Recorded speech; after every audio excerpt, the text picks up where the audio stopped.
ഒരു പുരുഷന് നിങ്ങളോട് സെക്സിൽ ഏർപ്പെട്ടു എന്നതുകൊണ്ട് മാത്രം അവൻ അഗാധമായ പ്രണയം നിങ്ങൾ തെറ്റിദ്ധരിക്കേണ്ട. കാരണം ഒരു പെൺകുട്ടിയെ കാണുന്ന സമയത്ത് അവന്റെ ഹോർമോൺസ് വർക്ക് ചെയ്യുന്ന ടെസ്റ്റോസ്റ്ററോൺ ലെവൽ കൂടുന്നുണ്ട്, അതുകൊണ്ടാണ് അവന് പിന്നാലെ വരുന്നത്.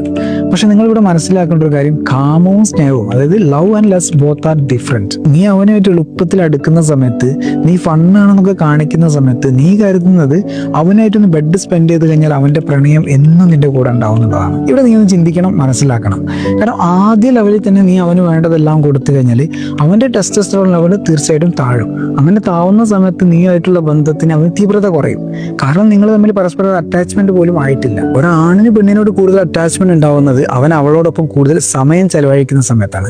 അങ്ങനെ വരുന്ന സമയത്താണ് അവന് ഓക്സിറ്റോസിനും വാസോപ്രസിനും ഒക്കെ അവന്റെ ശരീരത്തിൽ ഉണ്ടാവുന്നത്. അതിനാൽ തന്നെ ഒരു പുരുഷന് നിന്നോട് പ്രണയത്തിലാവുന്നത് നിന്നോടൊപ്പം സമയം ചെലവഴിക്കുമ്പോൾ, നിനക്ക് വേണ്ടി കാര്യങ്ങൾ ചെയ്യുമ്പോഴും ഒക്കെയാണ്. നീ അവൻ ചെയ്ത കാര്യങ്ങൾ ഇങ്ങനെ എടുത്തു പറയുന്ന സമയത്ത് അവന്റെ ഓക്സിറ്റോസിൻ ലെവൽ കൂടുകയും അവൻ നീയുമായിട്ട് ചേർന്ന് നിൽക്കാൻ വേണ്ടി കൂടുതൽ ആഗ്രഹിക്കുകയും ചെയ്യും. കാരണം നീ അവനൊരു സംഭവമാണെന്ന് വിശ്വസിക്കുന്ന സമയത്ത് തന്നെ അത് തെളിയിക്കാൻ വേണ്ടി അവൻ കൂടുതലായിട്ട് ശ്രമിക്കുന്നതുമാണ്. അവൻ നിനക്ക്